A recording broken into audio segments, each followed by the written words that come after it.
Mick, you're now 1 year into presidency at SOE. What has given you most satisfaction from that first year? Well, 2020 has been a very, very different year. My initial plans for my presidential term have been put on hold, if I have to be honest and truthful, purely and simply due to the economic and restricted climate that we're now operating in.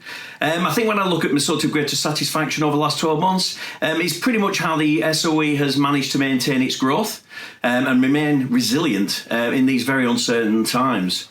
I take sort of great satisfaction in the fact that the organisation hasn't stagnated.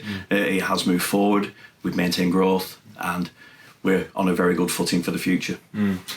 Okay, the UK's sort of always been a hub for innovation and engineering excellence. Will the country need to innovate to recover from the damage done by the pandemic? I think realistically, the pandemic has made a lot of businesses think very differently about how they operate. SOE is no exception to that rule. I think the investment in our digital platform has reaped the rewards that we were expecting, and it's also allowed the society to maintain contact with members, albeit in a very virtual sense. Well, and again, we've had to do this while we've had staff working remotely from their homes and other locations. I think this methodology has basically set the foundations of how we do now deliver our future member services. It will be a mix of the old and the new, I think, going forward, and I think that's the innovation part of it. I think we can't just be reliant upon the way that we did it, even in the early part of 2020 and 2019. I think 2021 onwards is going to be a totally different way of delivering business and our membership services. And many of our regional SOE groups are currently unable to give presentations with the pandemic. How do you think they will continue to get their message across to engineers in their local communities? I can speak with this really in two camps. I can speak with this as the president of the society, but also as a very active member of the IRTE Northern Centre. I've seen this at first hand. Realistically, effective communications is the key, I think, going forward. I think the membership and the regions need to understand what we're doing and how we're still operating, whilst we're not having those physical presentations in the true sense. I think updating the website with local activities and utilising the Zoom platform, I think that's, if you would, going to be the effective tool for delivering presentations in the future. Zoom, as we see today, is a very, very effective way of interacting with members and advising people what we're doing and how we're doing things. And I think as we move forward now, presentations out there in the regions will be a mix of Zoom and physical going forward. SOE recently committed to the Royal Academy's Diversity and Inclusion Framework. How important, Mick, do you think an inclusive culture to the future of engineering in the UK? Personally, I think that diversity and inclusion is now a firmly established element of modern business delivery. It does provide a new dimension and interaction in company life. 21st century engineering needs to embrace a diverse workforce approach. It certainly does. Everyone has a part to play in ensuring that engineering meets with the changing dynamics of business and the economy. For me, I think that the diversity element and the equality and the inclusion is all part of changing business. It's bringing a different, if you would, element, different atmosphere into the business world, rather than it just being the same old. So for me, it's key for the future. Sure. Mick, we're slowly seeing more women stay on an engineering path in their careers now, rather than move into another profession, which has sometimes happened in the past. How do you think the society can help continue with this trend? Well, one of my sort of presidential objectives was to continue to support women in engineering and embracing the culture of inclusion within the society.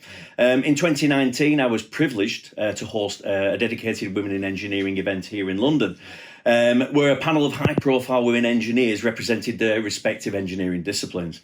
It was refreshing to see how enthusiastic and passionate the panel members were about their engineering careers and their successes. I said myself and the society will always continue to support and include women engineers in our professional sectors. And the daily business activities, and I am fully committed to ensuring that there will be continued equality, diversity and inclusion by having a member of the trustee board during 2021.